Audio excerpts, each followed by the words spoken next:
Hello guys, welcome to heavy coding. PHP e commerce coding writer series के अंदर आज मैं आपको सिखाने वाला हूं कि हम अपनी कैटेगरीज को डायनामिक किस तरीके से लेकर आएंगे। तो गाइस, जब भी हम एक फ्रंट एंड बनाते हैं यहाँ पर ई कॉमर्स का, तो हमें यहाँ पर सारी जो फील्ड है, जो हमारी डायनामिक कैटेगरीज है, वो हमें यहाँ पर शो करनी होती है। तो चलते गाइस, इसको स्टार्ट करते हैं किस तरीके से हम इसको शो कराएंगे। तो हम सबसे पहले क्या आ जाएंगे हमारी हेडर वाली फाइल पे। तो हेडर वाली फाइल के अंदर आप यहाँ पर देख सकते हैं ऑल डिपार्टमेंट करके यहाँ पर सारी नैब बार है ऑल डिपार्टमेंट करके। तो इसकी जगह हम यहाँ पर कैटेगरीज लिख सकते हैं और इस कैटेगरीज के अंदर कुछ सब कैटेगरीज भी हैं। तो इसको हम यहाँ पर किस तरीके से फैच करेंगे। सबसे पहले हमें यहाँ पर क्या करना पड़ेगा, इन सारी कैटेगरीज को लेकर आना पड़ेगा जो भी हमारी पेरेंट कैटेगरी है, जिनके अंदर सब कैटेगरीज हैं। तो सबसे पहले हम क्या करेंगे, इसको कॉपी करते हैं और यहाँ पर एक गेट प्रोडक्ट्स नाम से एक फंक्शन है, इसको मैं बना लूंगा गेट कैटेगरी।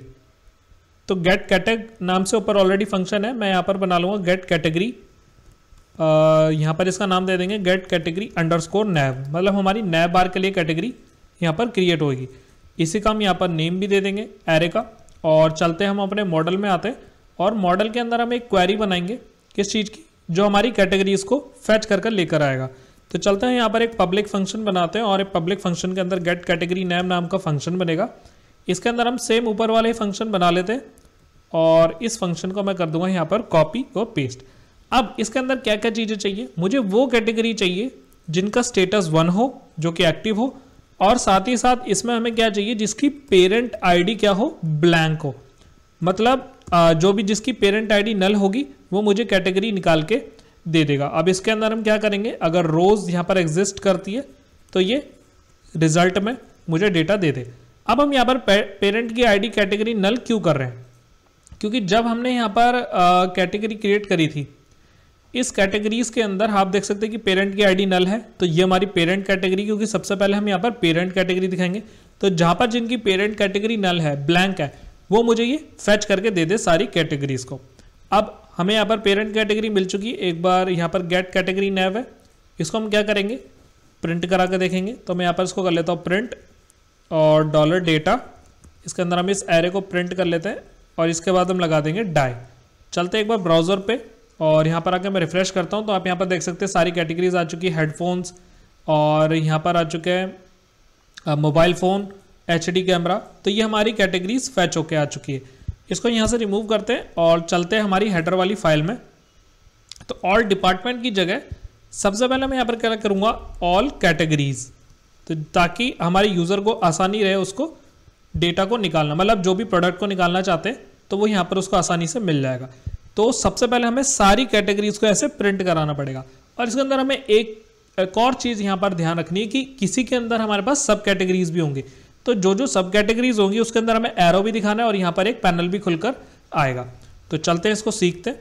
तो अभी के लिए मैं क्या करूँगा, मैं यहाँ पर सिर्फ 2 ही कैटेगरी लूँगा जिनके अंदर एक तो सब कैटेगरी हो और एक हो ब्लैंक। मतलब जरूरी नहीं है कि हर एक के अंदर ही सब कैटेगरी होगी। तो मैं ये सिर्फ 2 ले लेता हूँ, न्यू अराइवल और इलेक्ट्रॉनिक। बाकी तो सारी यहाँ पर लूप के थ्रू आने वाली है। तो न्यू अराइवल ले लेते हैं और इसके अंदर हम क्या लेंगे, बाकी दूसरी क्या होगी, इलेक्ट्रॉनिक्स। तो इलेक्ट्रॉनिक्स के अंदर भी हमारे पास है कुछ फीचर्ड है, कुछ न्यू अराइवल है। तो ये सारी चीज़ें हम यहाँ पर ले लेंगे। तो अभी मैं क्या करता हूँ, बाकी सारी को यहाँ से रिमूव कर देता हूँ, जिनके अंदर ड्रॉप डाउन वगैरह है, ये सारी चीज़ें मैं इसको रिमूव कर देता हूँ। तो एक बार चलते ऊपर, ज़्यादा आगे आ चुकी है, तो यहाँ से हम एल आई को रिमूव कर देते हैं और अब करते हैं एक बार इसको सेव। चलते एक बार ब्राउजर पे फिर से रिफ्रेश करता हूँ। तो आप यहाँ पर देख सकते हैं मैं इसको क्लिक कर रहा हूँ तो सिर्फ 2 ही आ रही है। अब 2 के अंदर भी ये जो फीचर वाली है, सिर्फ हम एक ही रखेंगे, इसको फीचर वाली इसको रखेंगे, बाकी सारी यहाँ से रिमूव कर देंगे। तो एक एक करके यहाँ से एल आई को रिमूव कर देंगे, क्योंकि हमारे पास इतनी सारी मल्टी कैटेगरीज नहीं है। बट जब आपको एक प्रोफेशनली एक प्रोजेक्ट मिलेगा तो आप इसको ऑटोमेटिक खुद से भी यहाँ पर कर सकते हैं। तो अभी मैं क्या करूँगा, यूएल के अंदर एक और एल आई है, मैं इसको डायरेक्ट ही कर लेता हूँ। सब मेन्यू के अंदर आ रही है, तो फीचर्ड को हम यहाँ से कर देते हैं रिमूव, करते हैं इसको सेव। चलता हूँ ब्राउजर पे, रिफ्रेश करता हूँ और आप यहाँ पर देख सकते हैं न्यू अराइवल और इलेक्ट्रॉनिक के अंदर यहाँ पर न्यू अराइवल भी शो हो रही है, बाकी सारी जो भी यहाँ पर ऐड हो रही है इसके अंदर। तो अगर ये एल आई को हटा के मैं देखता हूँ इसके बाद, तो देखते हैं कि वहाँ से वो स्पेस जाता है नहीं जाता।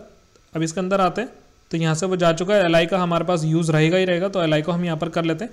तो अब यहाँ पर जो स्पेस बन रहा है वो है इमेज का। इमेज यहाँ पर हमें नहीं चाहिए कोई भी कैटेगरी की, क्योंकि हम यहाँ पर मल्टीपल कैटेगरीज दिखा रहे हैं, तो इमेज की अभी यहाँ पर ज़रूरत नहीं है। तो यहाँ पर स्पेस जा चुका इमेज का। अब चलते हैं हमारे पास, सबसे पहले कैटेगरीज को शो कराते हैं। और इसमें एक चीज़ बताई थी मैंने कि हमें यहाँ पर चेक भी करना पड़ेगा किसी के अंदर सब कैटेगरीज हैं या सब कैटेगरीज नहीं है। तो अगर यहाँ पर हमारे पास मेगा ड्रॉप डाउन बन रही है, तो एक बार तो सबसे पहले तो ये SVG को हम यहाँ से रिमूव कर लेते हैं। इसकी हमें यहाँ पर ज़रूरत पड़ेगी नहीं, क्योंकि इसके अंदर हमें नहीं चाहिए SVG। इसको कर लेते हैं सेव। चलते हैं फिर से ब्राउज़र पे रिफ्रेश करता हूँ, तो यहाँ पर हमारे पास SVG गायब हो चुका, जो कि हमारे पास वो आइकन था। तो उस आइकन की हमें यहाँ पर रिक्वायरमेंट नहीं है, क्योंकि काफ़ी सारे कोड का स्पेस घेर रहा है। तो अभी यहाँ से हम कर लेते हैं इसका स्पैन भी रिमूव। तो हमारे पास अभी क्या आ चुकी है, कैटेगरीज आ चुकी है, न्यू अराइवल्स। तो इस न्यू अराइवल्स की भी हम यहाँ पर क्या कर लेंगे, स्पैन से इसके SVG को रिमूव कर देंगे। मुझे यहाँ पर आइकन्स की ज़रूरत नहीं है, क्योंकि इससे क्या हो रहा है, कोड हमारे पास काफ़ी इंक्रीज हो रहा है। ऊपर का भी कोड हम यहाँ से हटा देते हैं SVG का, इस वाले को तो रहने देते हैं क्योंकि ये बटन का है। बटन तो हमें यहाँ पर दिखाना है कि यहाँ पर हैमबर्गर मेन्यू हमें दिखानी है। तो अब न्यू अराइवल्स है और इलेक्ट्रॉनिक्स है। तो इलेक्ट्रॉनिक्स के अंदर मतलब हमारे पास Xiaomi, जैसे हमारे पास ये Xiaomi है, Xiaomi की यहाँ पर पेरेंट कैटेगरी क्या है, मोबाइल फ़ोन। पेरेंट कैटेगरी होगी मोबाइल फ़ोन, जिसका यहाँ पर कैटेगरी ID है 57823। तो यहाँ पर है 57823। तो मोबाइल फ़ोन हमारे पास एक कैटेगरी। तो मतलब मोबाइल फ़ोन के अंदर हमारे पास Xiaomi आएगा। और कैनन लिखा आ रहा है, कैनन किस चीज़ में होगी हमारे पास, HD कैमरा में। तो 64845, तो HD कैमरा के अंदर हमारी कैनन होगी। तो मतलब हमारे पास दो ऐसी सब मेन्यू यहाँ पर शो होने वाली है, बाकी सारी हमारे पास नॉर्मल मेन्यू शो होगी। तो चलते हैं इसको भी देख लेते हैं किस तरीके से आएगा। तो अभी तो हमें यहाँ पर क्या करना है, एक मिल गई मुझे सब मेन्यू वाली जिसके अंदर न्यू अराइवल्स लिखी हुई है, आप यहाँ पर देख सकते हैं। एक तो है सिंगल वाली जिसके अंदर न्यू अराइवल है, एक है हमारे पास इलेक्ट्रॉनिक जिसके अंदर यहाँ पर सब मेन्यू भी है। तो अब यहाँ पर एक कंडीशन लगती है। क्या कंडीशन लगती है, हमें यहाँ पर चेक करना पड़ता है कि इसके अंदर सब कैटेगरी है या नहीं है। तो सबसे पहले तो यहाँ पर हम PHP का कोड लगाते हैं, और हमारे पास जो यहाँ पर पहले से एरे आ रही है, जो हमने ये कैटेगरी की नए बार लेकर आए हैं, इसको हम कर लेते हैं यहाँ पर सबसे पहले प्रिंट। तो मैं यहाँ पर चलाऊंगा फॉर ईच लूप, और फॉर ईच लूप से हम यहाँ पर सारी मेन्यू बार को कर लेंगे प्रिंट एज $वैल्यू। यहाँ पर हमने इसको बंद करा, और इसके बाद मैं सारे को फॉर लूप को यहाँ पर एंड कर लेता हूँ। तो यहाँ पर आ जाएगा हमारे पास एंड फॉर ईच। चलते हैं इसको सेव करते हैं, ब्राउज़र पे आता हूँ, रिफ्रेश करता हूँ। तो आप देख रहे हैं यहाँ पर काफ़ी सारी कैटेगरीज आ चुकी हैं, क्योंकि हमारे पास इतनी सारी कैटेगरीज है इसलिए बार बार लूप्स में आ रही है। अगर मैं यहाँ पर ये सब कैटेगरी वाली को बंद कर दूँ, अब करते हैं इसको सेव, चलता हूँ रिफ्रेश करता हूँ, तो आप यहाँ पर देख सकते हैं कि हमारे पास सारी सेम आ रही है। अब जो हम डेटाबेस से लेकर आ रहे हैं उसको मैं पहले यहाँ पर प्रिंट कर देता हूँ। मैं यहाँ पर कर दूंगा उसको प्रिंट, तो ये भी आएगा हमारे पास PHP के अंदर ही। तो PHP के अंदर जो वैल्यू आ रही है वो क्या वैल्यू आ रही है, हमारे पास कैटेगरी का नेम चाहिए हमें। तो कैटेगरी का नेम cat_name से यहाँ पर कॉलम बना हुआ है, तो इसके ऑब्जेक्ट के थ्रू हम इसको प्रिंट करा लेते हैं। चलता हूँ ब्राउज़र पे, फिर से आता हूँ, रिफ्रेश करता हूँ, तो आप यहाँ पर देख सकते हैं headphone, mobile phone, CPU, heat pipe, ये सारी चीज़ें हमारे पास डायनामिकली मुझे शो हो रही है, बैकपैक से लेकर गेमिंग से लेकर। बट अब हमें दिखानी है इसकी सब मेन्यू वाली। आई होप गाइज आपको अभी तक यहाँ पर समझ आ रहा होगा। अब हम चलते हैं इसकी सब मेन्यू को कैसे कराएंगे। तो नॉर्मल यहाँ पर अगर प्रिंट करानी है तो वो होगी, और यहाँ पर अगर कोई ड्रॉप डाउन है तो वो ये वाली को चलाएगा। तो इसके लिए हमारे पास एक कंडीशन चेक होती है जो कि फॉर ईच के बाद आती है।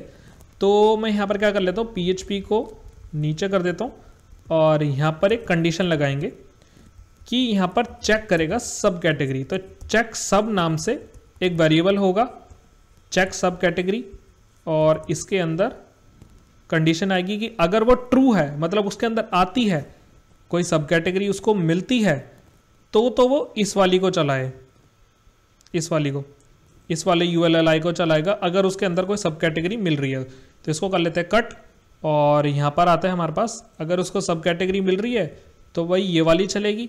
एल्स यहाँ पर एक और कंडीशन चलेगी, मैं इसको चलाता हूँ, यहाँ पर कंडीशन चलेगी PHP एल्स, और एल्स के अंदर क्या आएगी हमारे पास, नॉर्मल वाली, कि भाई उसके अंदर कोई सब कैटेगरी नहीं है तो ये नॉर्मल इसको चलाएगा। इसको इधर कर लेते हैं, और यहाँ पर इसको कर देंगे PHP को क्लोज, और PHP फिर से स्टार्ट कर लेंगे यहाँ पर।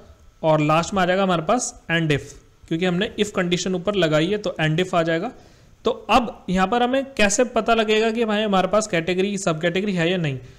आई होप आपको अभी तक समझ आया होगा कि जिसके अंदर आएगी वो ट्रू होएगा, तो ट्रू है तो यहाँ पर यहाँ पर ड्रॉप डाउन वाली चलेगी, अदरवाइज यहाँ पर आएगी सिर्फ ब्लैंक वाली, जिसके अंदर सब कैटेगरी नहीं है। अब ये चेक सब के लिए हमें यहाँ पर क्या बनाना पड़ेगा, तो मैं यहाँ पर बना लेता हूँ इस चेक सब नाम के वेरिएबल को, और इसके अंदर एक फंक्शन को कॉल कराएंगे जो कि मॉडल से कॉल होगा डायरेक्ट। हमने यहाँ पर होम मॉडल लिया है तो होम मॉडल से ही मैं यहाँ पर डायरेक्ट एक फंक्शन बनाऊंगा गेट सब कैटेगरी, या हम लिख लेते हैं गेट सब कैट चेक, कि मतलब सब कैटेगरी को ये चेक करेगा फंक्शन। अब ये चेक कैसे करेगा, इस वेरिएबल के अंदर हमारे पास सारी कैटेगरीज आ रही है जैसे हमने प्रिंट कराई, तो कैटेगरी की आईडी भी आ रही होगी इसके अंदर, तो हम डायरेक्ट यहाँ पर क्या करेंगे, कैटेगरी की आईडी को भेजेंगे इस फंक्शन में। तो इस फंक्शन को अभी हमें यहाँ पर बनाना पड़ेगा होम मॉडल पे।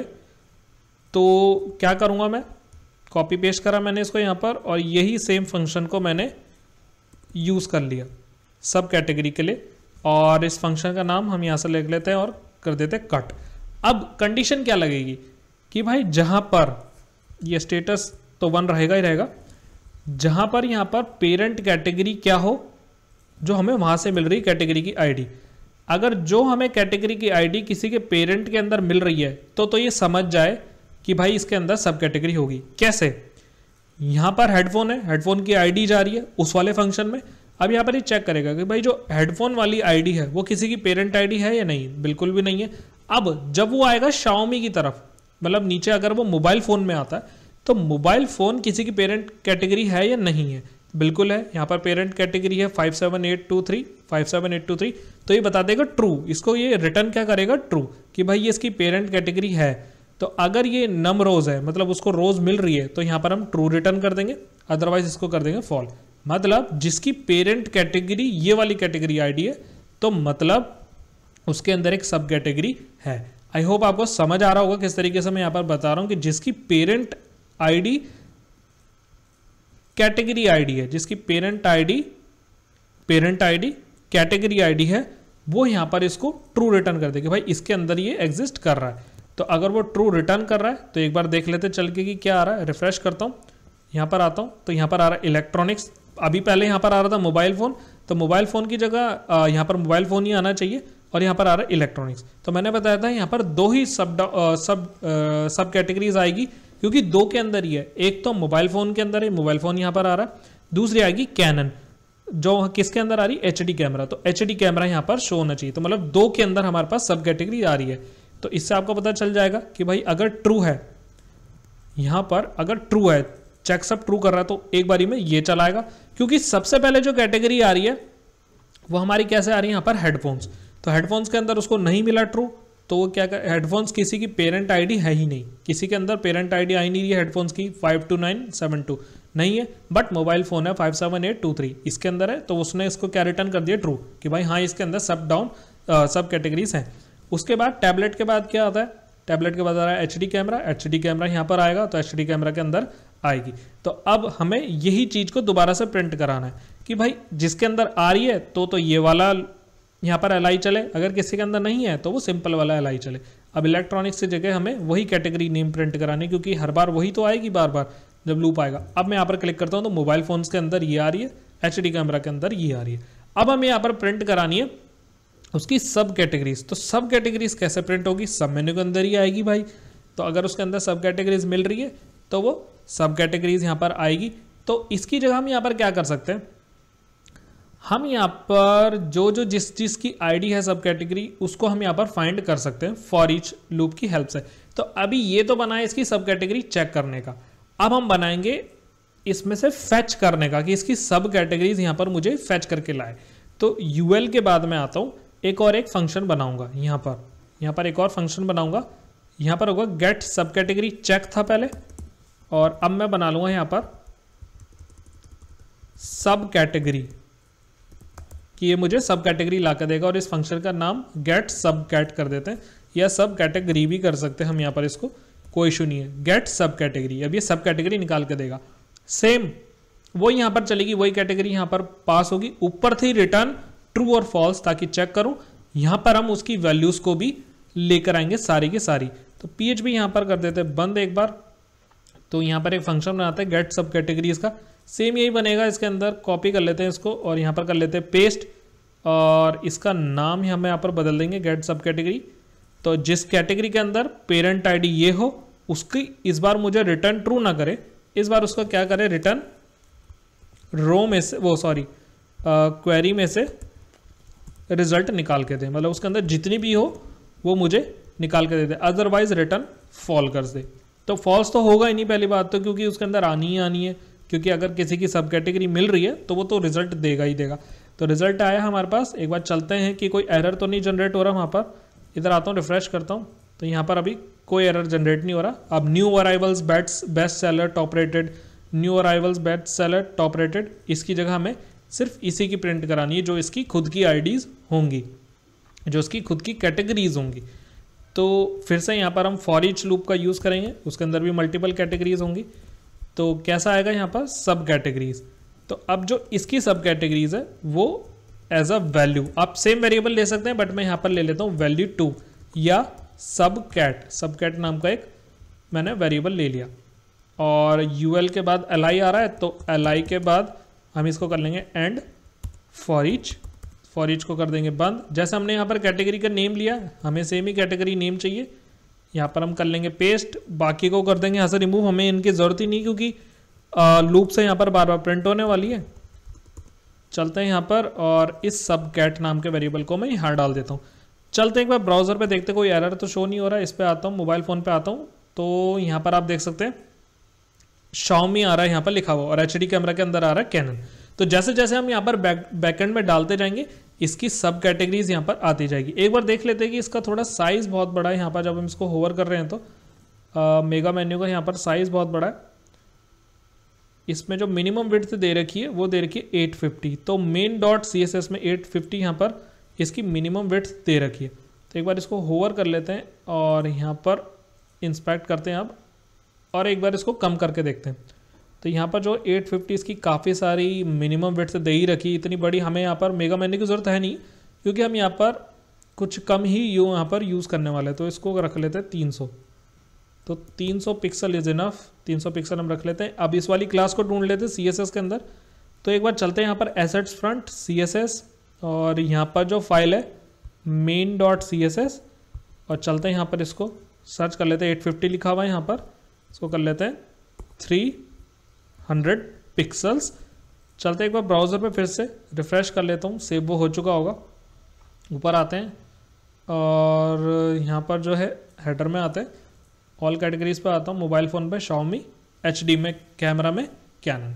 तो अब क्या करेंगे इसके अंदर, नेक्स्ट वीडियो में मैं आपको बताऊंगा कि इसका स्लग URL के थ्रू हम कैटेगरीज को कैसे भेजेंगे राउट्स में, और कैटेगरीज की यहाँ पर IDs हो चाहे इसका स्लग URL हो, वो हम यहाँ पर इसके अंदर किस तरीके से सेट करेंगे।